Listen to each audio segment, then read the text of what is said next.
Sandoval might be jumping on here in a little bit. So once he does, we're going to cut away to him and let him speak.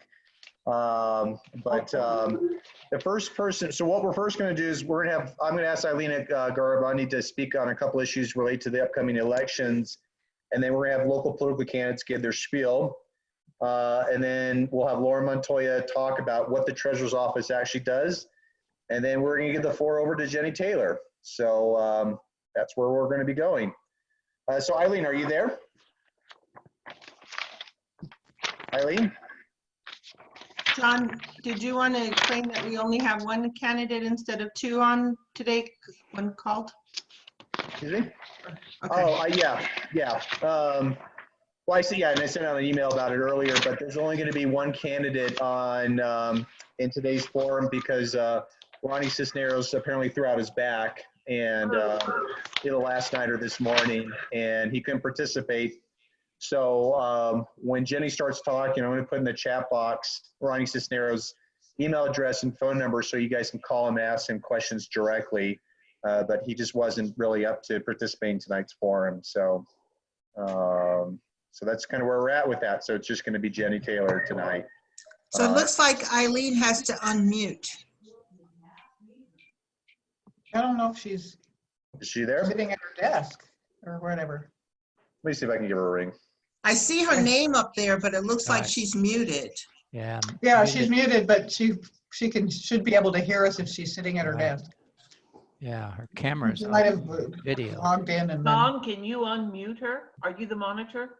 I'm not the monitor. no, No. I can unmute her, but I don't think it's gonna make a difference. Let me see if I can give her a Okay, ring. she's Oh, unmuted. there. Oh, hey, Eileen, how are you? Eileen, can you hear us? I don't think she's there. Let me give her a ring. I unmuted her. Right. Yeah, give her a call. She might not be at her desk. Eileen, Can someone where do you give me have me the speak? passcode? Are you ready to, Can someone give me the passcode real quick so I could give it to Kathy Bruck? what? Anybody? Yeah, hang on. You're unmuted, so. You want me to, I can forward her the email. Could you Yeah, that would please? be easier. Alexis sending. Easier and easier. Because I don't have her email address. Awesome, thank you. So she's there, but she can't hear? Oh, okay. Okay, all right. All right, Eileen, sorry to hear about that. If you're able to, figure it out, just start blabbing into the microphone and we'll just gotta wait to you, okay? All right, bye. She has a problem with her audio, so she can see us, but she can't speak. So we're just going to skip ahead, and we're going to have the various local candidates get their 2 minutes each to speak. So the first person, and Deb's going to be our timer. So the first person we'll have speak will be Brian Harris, who's running for PRC District 3. So Brian, go ahead and introduce yourself. Hello, my name is Brian Harris, and I'm running for the New Mexico Public Regulation Commission. And parts of northern Sandoval County are within the district. I have just about 30 years of experience in telecommunications policy, regulatory actions, and more lately in renewable energy and the electric grid. I've lived in New Mexico for 21 years, and I'm running because it presents an opportunity to do some real serious change about climate change and to fight that and mitigate our carbon footprint. Last year, we passed the ETA.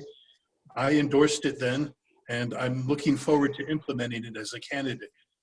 I also want to share some very exciting news with you. This morning, the governor, Michelle Lujan Grisham, told me that she was going to endorse me in this race.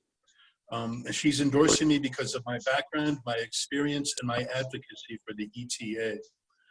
I also have experience in telecommunications, and I'm looking forward to re-examining how we regulate telecom in this state and making sure that we can start getting more accessible broadband, especially in the more isolated rural areas. And this is my first time running. I'm not a politician by any stretch. I'm running for this position because I feel I'm very well qualified. I've been practicing law for many decades, and I've worked at the PRC in 3 different capacities over 13 years, including 10 years as a ratepayer advocate for the Attorney General. So with that, I'm going to pass the microphone. If there's any questions, I'd be happy to answer them. I just hope that I can earn your trust and your vote in this June 2nd primary. Thank you very much.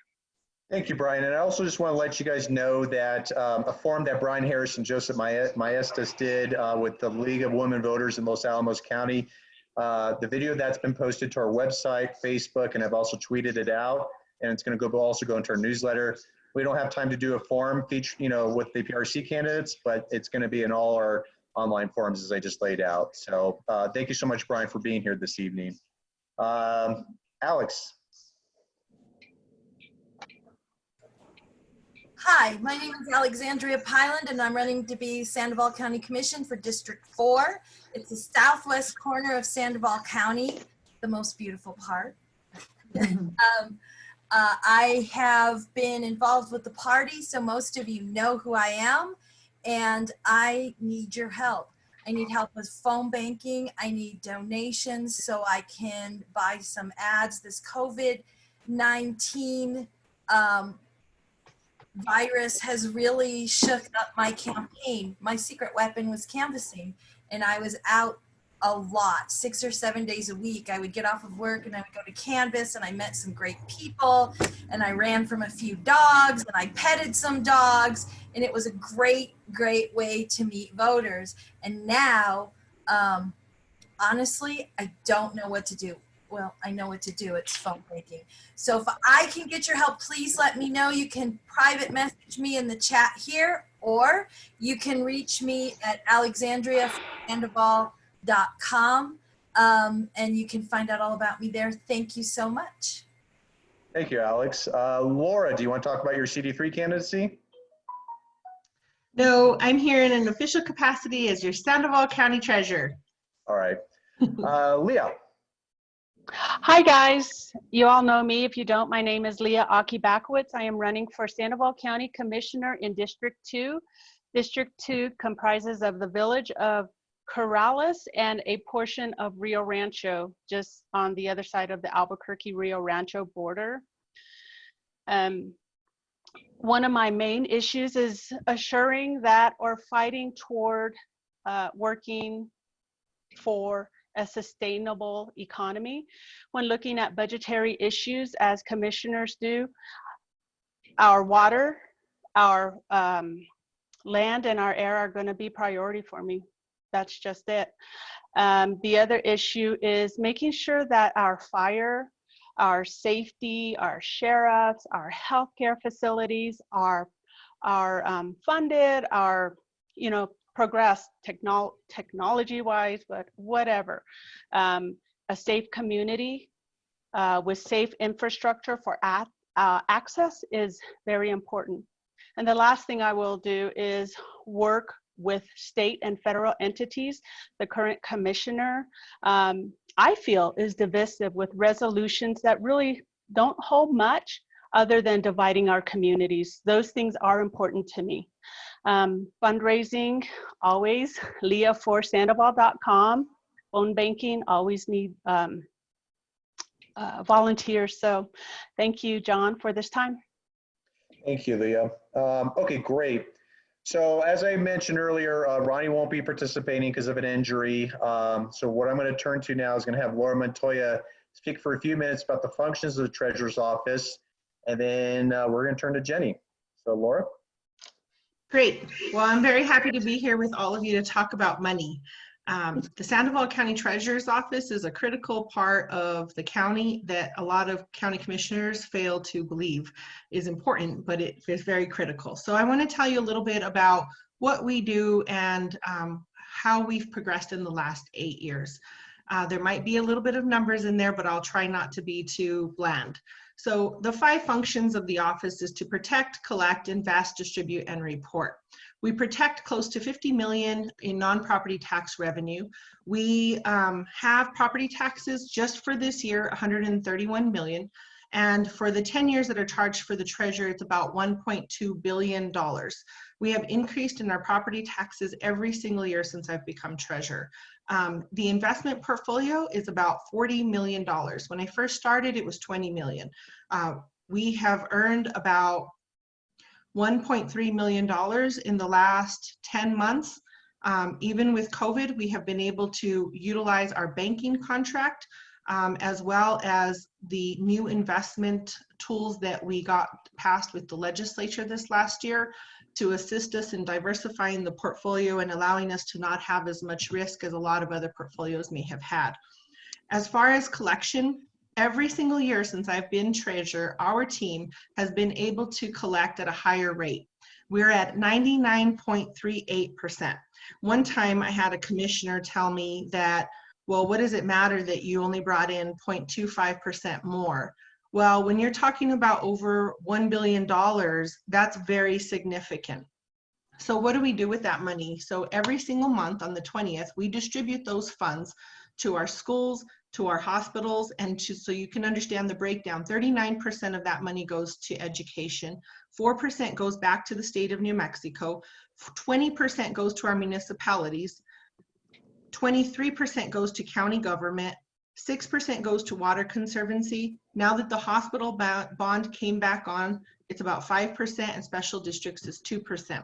The county, out of their portion of the funds, utilizes those monies for general fund purposes, including DWI, Fire 911, HCAP, which is our indigent account, libraries, public safety, senior programs, roads, infrastructure, landfill, detention center, to name a few.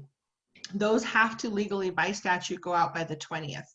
As far as the investment portfolio, when I first started, we did not have the investments according to 6-10-10, which is the statute that requires, has the parameters of what you can invest in. We had junk bonds, derivatives, and a lot of other things that county governments should not have. And so we restructured that portfolio, and now we are safe, we are liquid, and we have a lot of yield coming in, even though rates have really declined to between 0.25 and sometimes negative 0.25. As far as reporting, we are required to have a treasurer's report every single month. It is the full status. Madam Clerk, I think we can hear you. I'm sorry, who's calling in? I think it's Madam Clerk. She just muted. Who? Is Aileen. Oh, okay. Yeah, let her finish and we can let her. Okay, so as far as reporting, the treasurer's report is filed with the county clerk every single month, and then we email it to all of our directors and the other elected officials, and we also put it on the website. If you go to our website and you look at treasurer, we have our how to pay property taxes. There's a lot of different methods, and we also have all of the reports that are very transparent. Some people might not know how to read them because they're pretty detailed, but other ones we simplified to just make it clear where the money is going and how it's being taken care of. For the last 2 years, we have had a clean audit. It's the first time in our county's history in over 40 years, from what I was told. And so I'm very proud of my team for what we've been able to do with our checks and balances, though we are very small. We have 5 vacancies. 2 of them are very critical management positions. Now through COVID, we have not been able to meet with anyone. My staff actually just started coming back to the office on a daily basis this last week because we have over 1,000 payments we need to post. I want to make one last thing that's really important for taxpayers. First, I want to say thank you, because if it wasn't for our taxpayers, we wouldn't have the services that we give to our community. Secondly, I know through COVID, I can hear Laura now. All right, Eileen, just Eileen, we we're can gonna hear keep you. Yeah, We can hear you. all right, Eileen, thank you so much. We're gonna let Laura finish speaking and then we'll have you talk, okay? Sorry? We're gonna let Laura guys finish hear- speaking and then we're gonna have you talk, okay? But you can hear me now? Yes, we can. Okay, perfect. Thank you. Thank you. So it's okay. What's important to know is that the county commission sent out a letter recently, the county manager, who's going to be leaving now at the end of June, thank God. And has stated that people can voluntarily furlough. Didn't let any of the elected officials know. I believe that it's critical that any candidate running for office in Sandoval County understands that there needs to be a checks and balances between the county commission and the treasurer's office, the assessor's office, the clerk's office, the probate office, because that helps keep the transparency and it keeps the best interest of the taxpayers at the forefront. There's a lot of concern that with COVID, we've had a decrease in our revenues. I want to make it crystal clear that the gross receipts tax that we received this year so far as of May is higher than the fiscal year of last year. We are going to have a decline in June and July because we get our gross receipts tax 2 months behind, but you have to also keep in mind online internet sales just got passed and we'll be getting that as well. The second part of that is our property taxes. Many people may have asked, the Tea Party particularly had stated that we were not going to, that they were going to sue the governor because they wanted to have a penalty and interest removal. I want to be clear, you know me very well, and if I thought that there was something that would not protect our taxpayers, I would have taken different action. But the 2019 second half taxes is what we're collecting now. So most mortgages already had the money since December. We've actually just looked at the numbers for the end of April, and we have a 5% increase in our property tax collection this year from last year. Where I think taxpayers might have a negative impact is in the 2020 property taxes in November, which we are working with the governor's office to try to figure out whether or not we might be able to either do a tax incentive, a tax credit, or possibly remove penalty. So when you hear certain things in the news, or if you have certain commissioners saying that we're going broke or we don't have money, please be rest assured that the county is doing great. They have not asked for any money from the investment portfolio. We are required to have a 3/12 reserve and a 1/12 road reserve, which we have, along with several other millions of dollars that if we needed to tap into, we possibly could, because I have it very liquid for us to utilize. So that's the treasurer's office. The audits are every year. The full year of the treasurer's office is uniquely different every single month. And I have had the honor of serving all of you, and I'm thankful for you entrusting me with that responsibility. Thank you so much, Laura. I really appreciate that overview. And before we get to Jenny, Eileen, can you hear me? This is John Sweeta. Yes. Okay, great. Thank you so much, Eileen, for calling in. Really appreciate it. Just a couple short questions about the upcoming elections and voter security. Can you give us information about what's going to happen with the voting locations, and how do you guys plan on keeping in-person voters safe? Okay, thanks. First off, I wanted to thank you for inviting me to speak here tonight. I didn't really get much time to prepare much because we've been so busy. I have most of my employees at home, and I only have 2 people in the real estate office working right now. But Bureau of Elections has all the staff plus 2 more that we invited, or actually we hired to help at the warehouse, preparing all the PPE for all the voting sites we're going to have. Right now we have 31 voting sites that we'll have on election day. We've got 6 early voting sites, very minimal comparing to what we've had in the past. We've had the feds and the Secretary of State load us up with PPE for all the poll workers. The poll workers, we're only going to have 3 per site, and then we're going to have a person escorting the people into the site, make sure they get gloves and masks when they're going to go vote. And we're using popsicle sticks to sign if they do go to the site to vote, to sign the electronic signature. Right now, we don't know if the Native American sites are going to be open for early voting. 2 have already declined us going into the Pueblo, which is San Felipe and Santa Ana so far. The rest have not responded, but we're waiting for a response from Santa Fe because our attorney, Robin Hammer, and the Secretary of State are working with the Pueblos to see if they're gonna let us in or not. I know that Hemes and Zia asked us if we are going in, that the guys or the people that are gonna go set up actually have to be tested before they go into the Pueblo. So we're gonna see how that's gonna work out. Right now, we're getting tons and tons of calls on people asking for applications because they don't want to go to the site, which is great. Right now, we have 11,000 applications, and I'm not quite sure how many ballots we have out right now because they're coming in every day, so I'm not sure what the amount is right now. But so far, like I said, we only have 11,000 ballots applications that are out.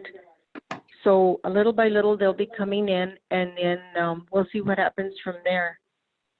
But like I said, we'll have the 31 voting sites on election day, which is not what we normally have, but it'll work for us. We do have a new site this time over in Enchanted Hills in the plaza by Domino's. That's a new site for us, so that'll accommodate the people from Enchanted Hills in that area.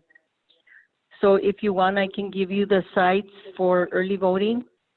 It'll be the voting machine warehouse on Hill Road, Corrales Community Center on Corrales Road, Our Lady Queen of Angels, which is on Tulip, Community of Joy Lutheran Church on Saratoga, and then this new one on Enchanted Hills Plaza. And then, of course, here at the Administrative Building D. Okay, great. And do you have any extra information to share about absentee ballots beyond what we might already know? What do you mean? Just, do you have any information to share about absentee ballots, you know, in terms of how many requests you're getting or anything like that? Well, right now, like I said, we have 11,000 that we've sent out. I don't remember how many we have gotten back yet.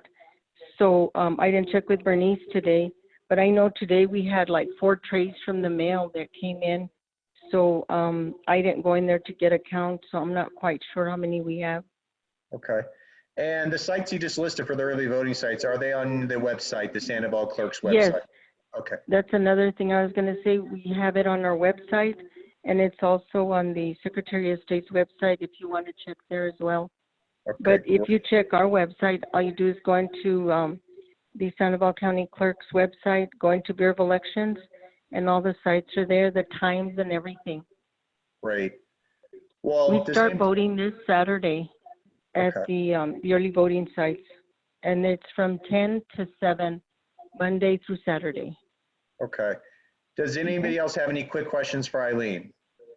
Kitty. Okay. Hearing none. Eileen, thank you so much for agreeing to, you know, get There's one. Oh. There's one. Kitty has one. Okay. Oh, from Kitty. So, Alex, did you have a question or? No. Okay. Kitty Okay. does. How, let's see, how does your office handle the rare occasion when a voter receives more than one absentee ballot? Well, first off, what we do is we have, if they do call, we ask them to mail one back and we tell them to vote on the other one, or they can just destroy the other one, because once we get the ballot back in the office, that voter will get flagged. We flag them that they have voted, so there is no way that we could have a voter vote twice. Great. Anybody else? Yeah, John, I'm trying to raise my hand over here. I don't know if that works. Yeah, I'm not seeing it, well, anyways, you talk. Yeah, go ahead, Rosella. Yeah, Eileen, how does this compare in terms of the number of absentee ballot applications to prior elections? Well, normally we don't have this huge number because people love to go to the early sites. Well, in this case, a lot of people aren't going to the early sites. They're going to be voting absentee. So we're preparing to hire 40 people that have actually offered, well, not offered, but they're working for us on election day. We're going to have them at the warehouse. The warehouse will be closed on election night for the candidates like to go and watch the results. Well, we're going to have it on video. The IT department is helping us with that. So if you get on your computer, you'll be able to see the scrolling of the numbers coming in as we're reading the numbers. So, but as far as the numbers, we figure we'll be getting quite a few, because we're recommending people get absentee ballots instead of going to the sites, just to play it safe and not have to get the virus, or, you know, just be safe. Of the 11,000, do you have a breakout across parties, Democrat, Republican, Libertarian? I'm sorry, I didn't hear what you said. Of the 11,000 applications today, do you have that broken down by party? Democrat? No. No? Mm-mm. Rosella, I have one. I'll give it to you tomorrow. Okay. Anybody else? Okay. Laura, let's see if the poll worker gets COVID. One more question. If the poll worker gets COVID, will the county cover them? First off, we're asking each of the poll workers to sign a waiver that the Secretary of State sent to us, letting them know that they are working at their own risk. So I'm not sure if the county or the state would cover their medical if something did happen. I hope it doesn't. I pray to God it doesn't. But yeah, those waivers are going to be signed when they do show up on election day. Isn't that contrary to what the governor has said? I'm sorry? Isn't that contrary to what the governor has said? I don't know what the governor said. I thought the governor said anybody would be covered. So maybe I'm wrong. I don't know. I think she was probably referring maybe to the health facilities, not, you know, giving large bills, maybe perhaps Rosella, but yeah. Okay, anybody else? Okay, thank you so much, Eileen, for agreeing to be on the call. If you want to hang out for the rest of the Treasurers Forum, feel free. If you want to go eat dinner, feel free to do that too. This is Ruth. I do have a question. Is there an early voting site in Placitas? At the library. Hold on. Let me see. Okay, no. thanks. No? We don't have one for Placitas. We have just the warehouse or the administrative building here. We have a site for the day, for election day, which is the library. Okay, but not thank you. for early voting.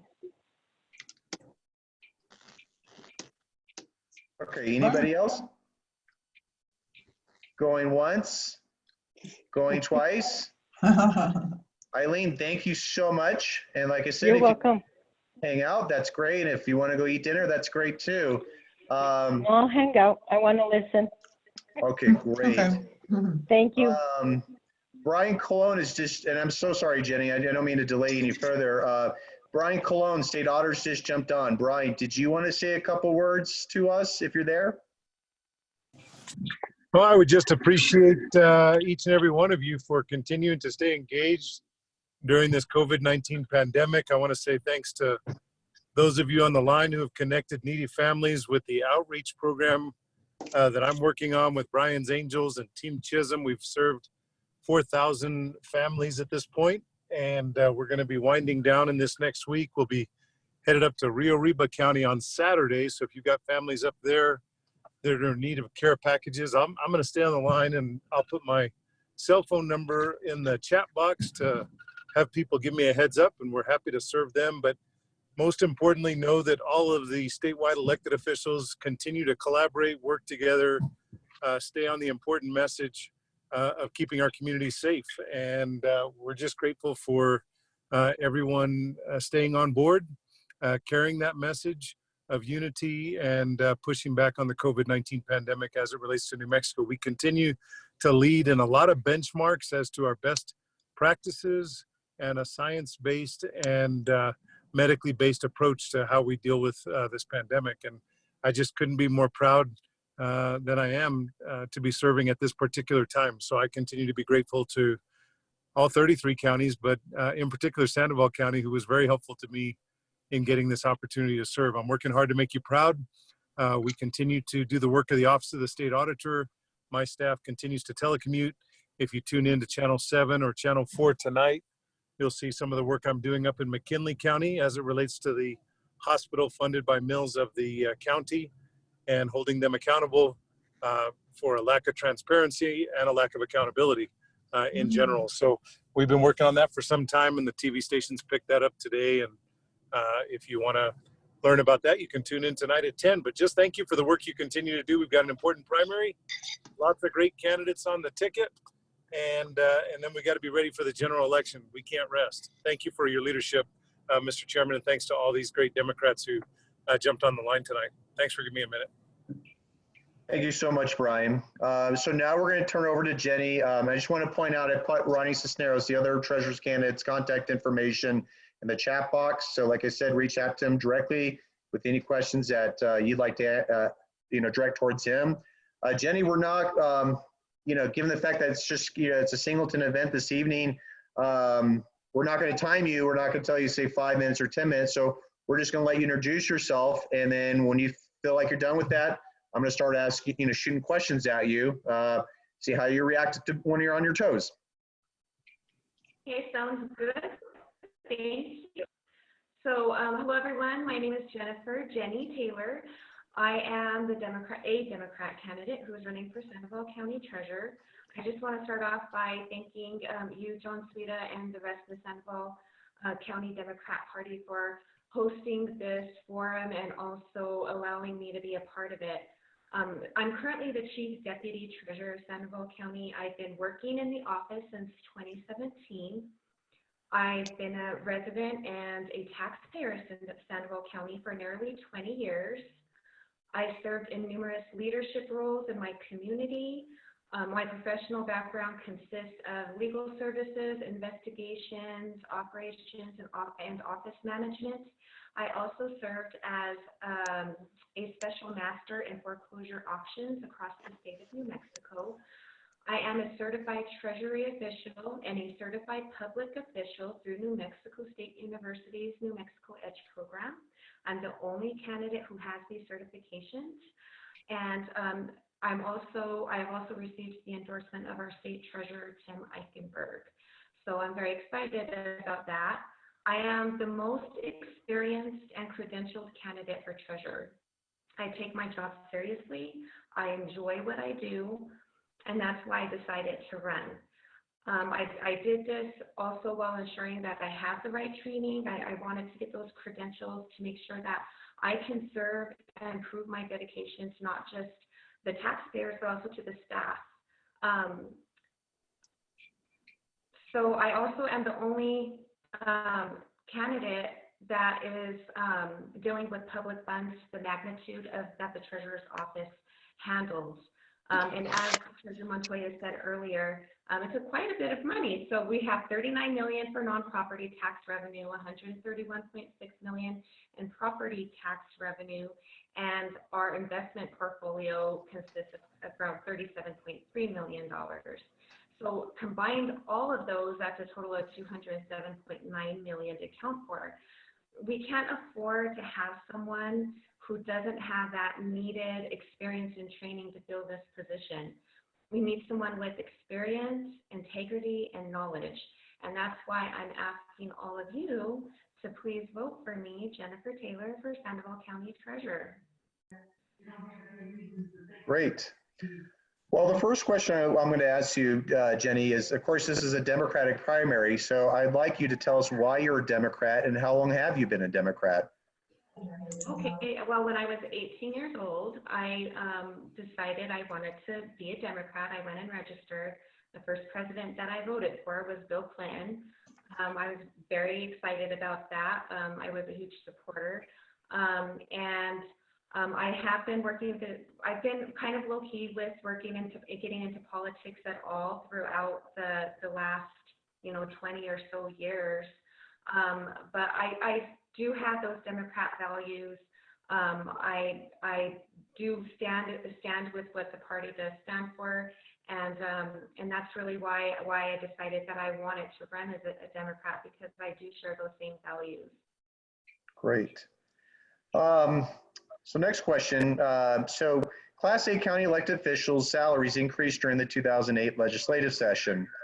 The amount a treasurer can potentially get is $86,000, a little over $86,000. The Sandoval County Commission denied the salary increases for elected officials in December 2018. The treasurer currently earns a little over $75,000. Would you support the increase of elected officials' salaries? And whether yes or no, why? Okay, well, I would say yes, I would support an increase for elected officials. I think that the responsibilities that come along with those offices are quite big, especially when you consider the job that the county manager does and our financial advisor. They make quite a bit more money than we do, and I don't think they're nearly there as much as we are. And it just takes a lot of dedication, a lot of work, and I believe that with that in mind, I think that they should receive that type of an increase in wages. Yes. Now, next question. The treasurer is called upon to interact with all county departments, the county manager, and the county commission. Those interactions can become tense and contentious. If elected, what will you do to maintain positive working relationships with those various entities and individuals? Well, first of all, I want to say that I believe that we're all on the same team. Sandoval County is one group of people. I think that we do need to try to work together. We need to work across party lines, but we also at the same time, we need to stick up for what we believe in, what we need to fight for. I do believe we need to do it and try to do it in the best way that we can.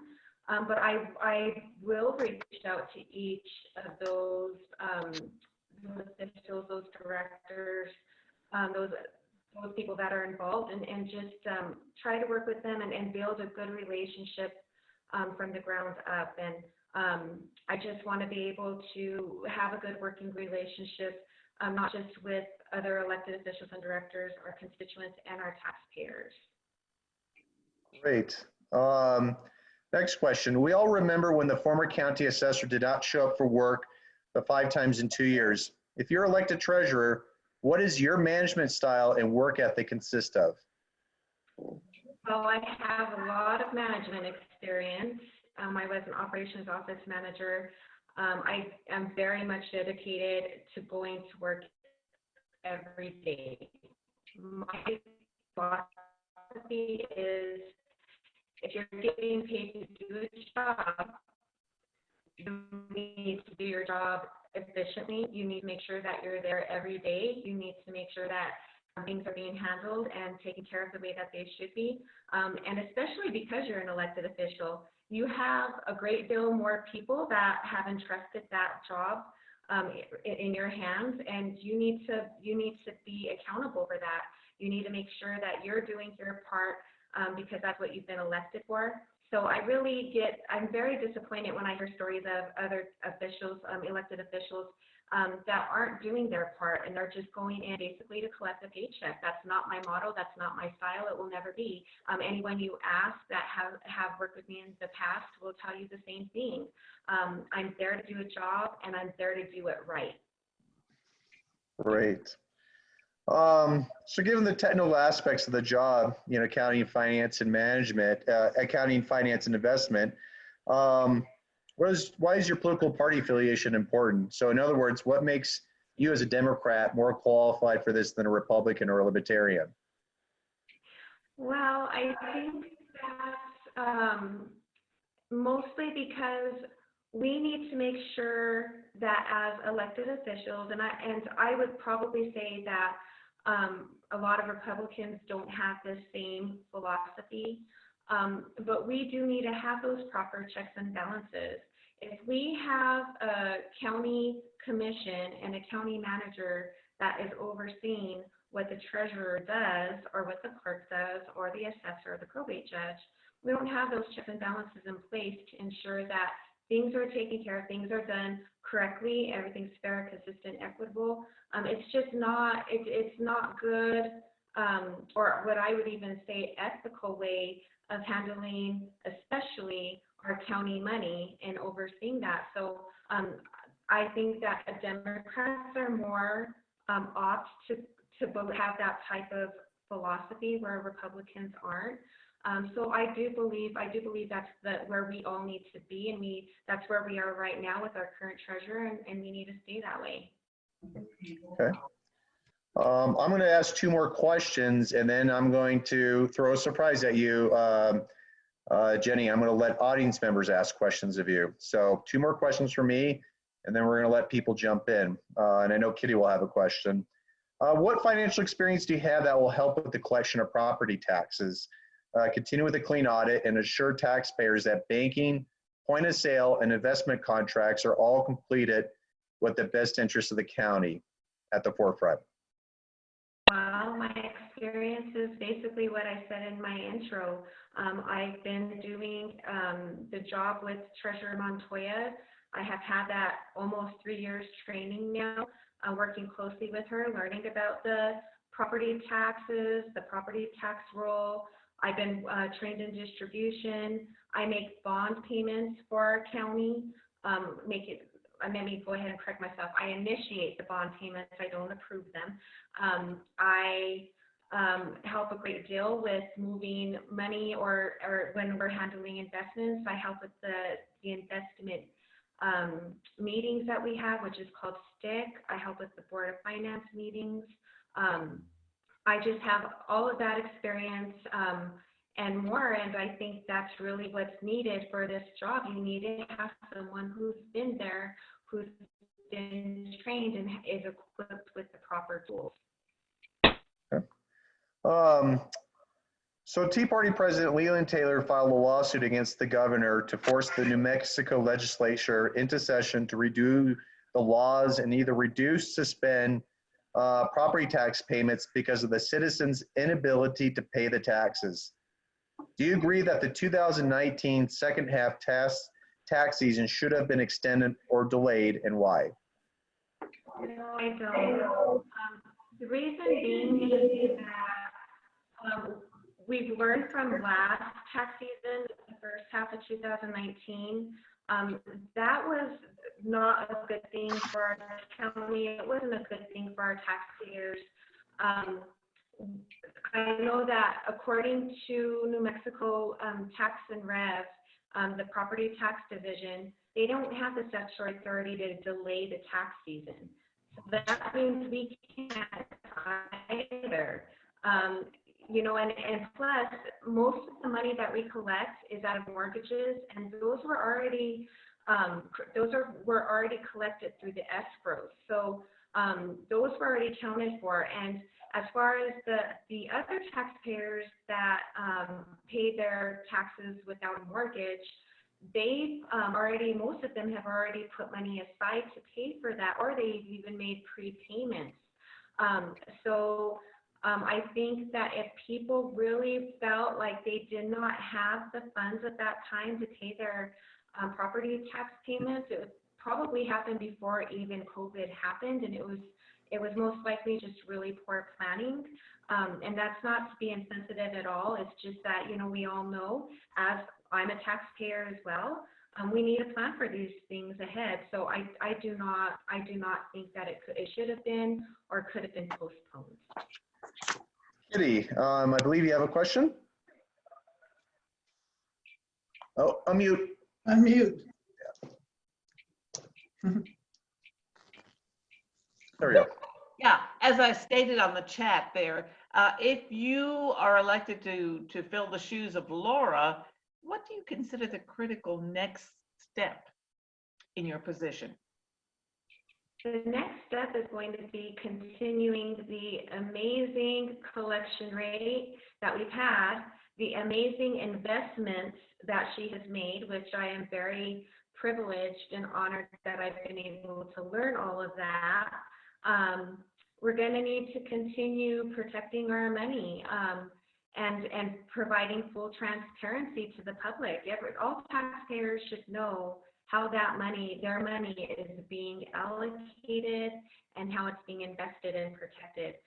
So I definitely want those next steps is basically to continue in doing that great job, creating great relationships, like I said, with all of the people that are involved, our constituents, our other elected officials, our commission, our taxpayers, with everybody. You know, we just need to continue doing that and continue doing a great job with that high collection rate. Okay, and Laura kind of piggybacked on that and asked about what do you think about banking contracts should be done in the county administration? Yes, banking contracts are really important because it does help us to make sure that we're getting the best rates possible. That's really important to make sure that, you know, we're making more money wherever we have our money held. If we need to make any changes to those banking contracts, whatever they might be, it's good to do that on a yearly basis. And it's a good idea to have that accountability. So I think that we currently have an amazing relationship and contract with our bank right now. Treasurer Montoya has received an awesome rate right now with that bank, so that we're earning money. And that's what we need to do. We need to continue in doing that, keeping that good relationship with our bank, but also making sure that we're renewing those contracts when needed. Delbert, you got the next question. Oh, okay. Well, she answered part of that, and Laura's done a great job, you know, as treasurer. Are there further steps, though, that you can make for transparency to the taxpayers? Complex records, but are there other ways that you can help we poor taxpayers understand? Right now we have the treasurer's report, which we actually post on the website on a monthly basis. That gives you all of the information regarding the banking, the investments. It has the tax maintenance report and the tax maintenance table on there.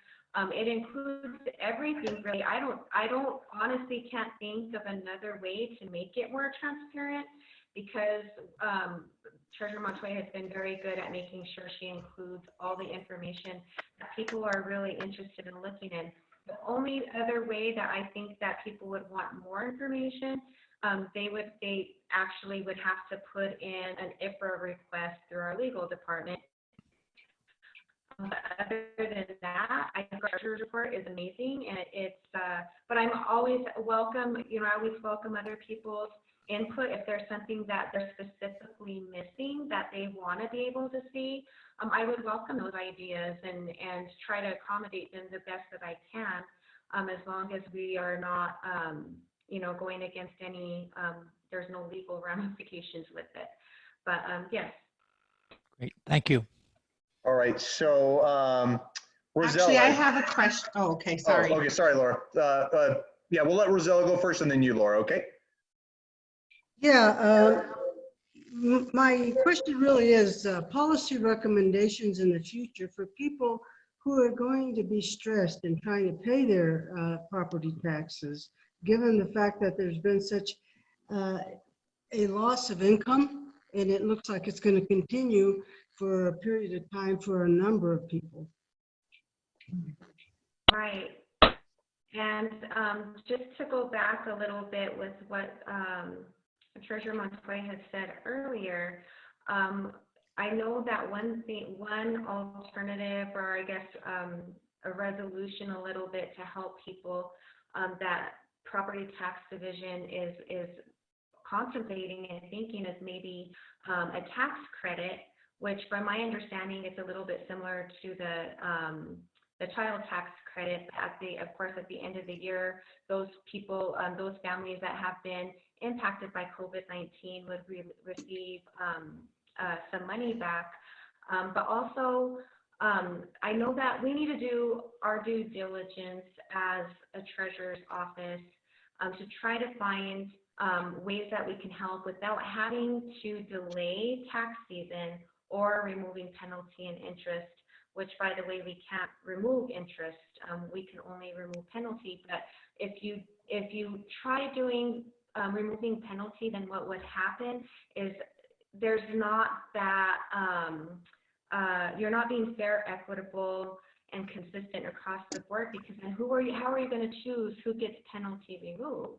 You can't do that. You need to make sure that you are being fair, consistent, and equitable across the board. So I don't think that's really a good option, but I'm sure, you know, that I would be happy to also work with our legislators to try to find another resolution that might be able to help with without having to impact our regular tax season and waiving penalty and interest. Okay, Laura? I have an easy question and I have a difficult question. The first question is, we started our outreach program in 2013 when I became treasurer, and I want to know whether or not, if you're treasurer, you would continue doing the outreach at our senior citizens and community centers.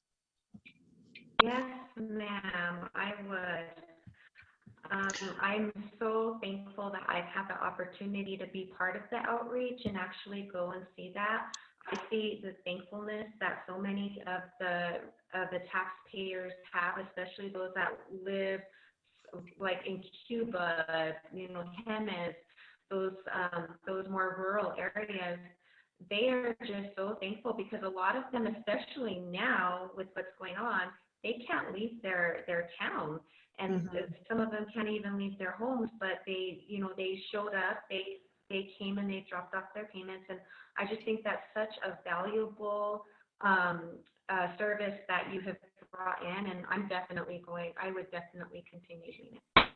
That's good to know. The second question is, when I first started, they wanted to bring an outside contractor in that still currently gets paid by the county commission $9,300 a month.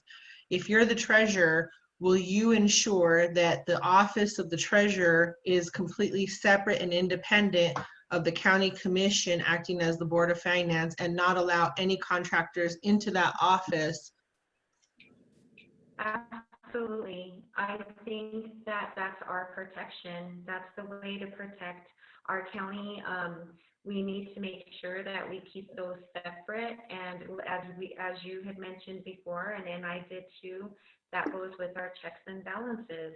And there could definitely be a huge conflict of interest. And being from the legal field, I know what that can entail and what that can get into. And I would not want the county to be in any kind of a legal issue when it comes to dealing with conflict of interest. So it's more about protecting the county and also protecting the county money.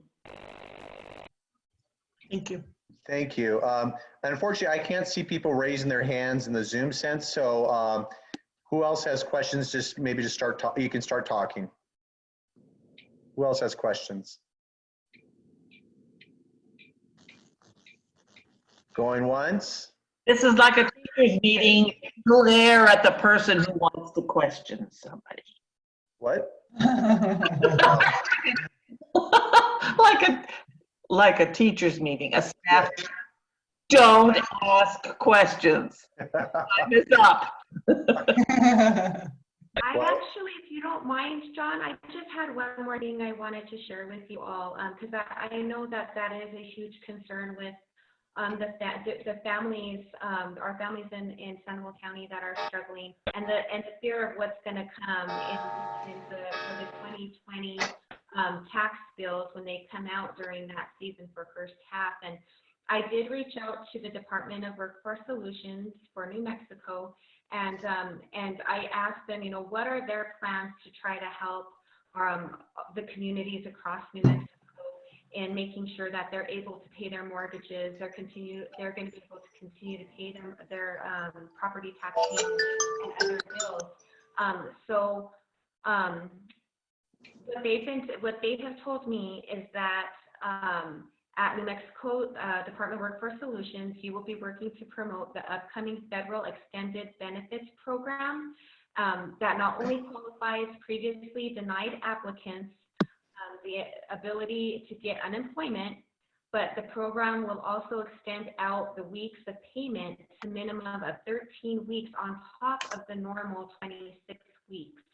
The program will help taxpayers who are financially burdened to access these programs for a financial bridge.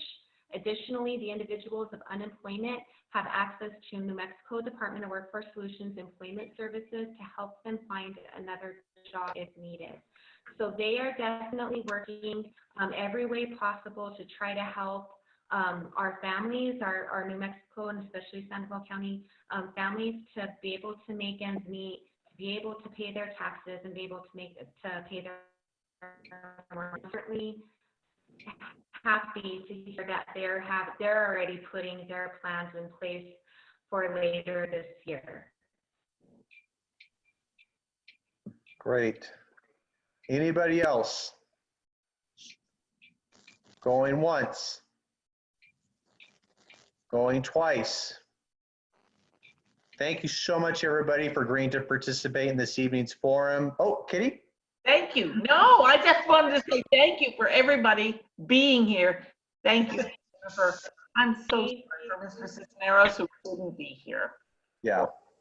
I actually had a closing because I thought I was going to have my opponent here. Could I just really go for my closing?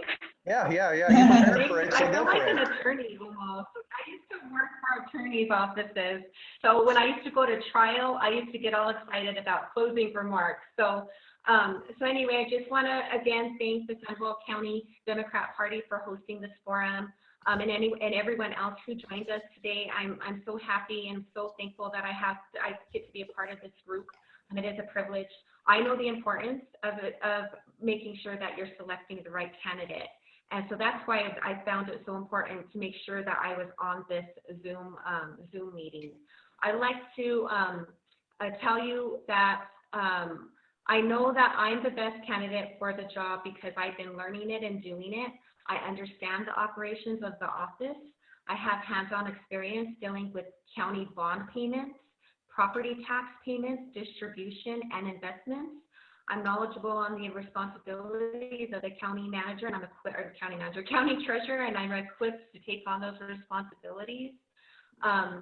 I have a website that I'm going to give you all. Please feel free to look at it and find out more about me. It's JENNIEYLOR4treasurer.com. I'm also on Facebook, Jenny Taylor for Sandoval County.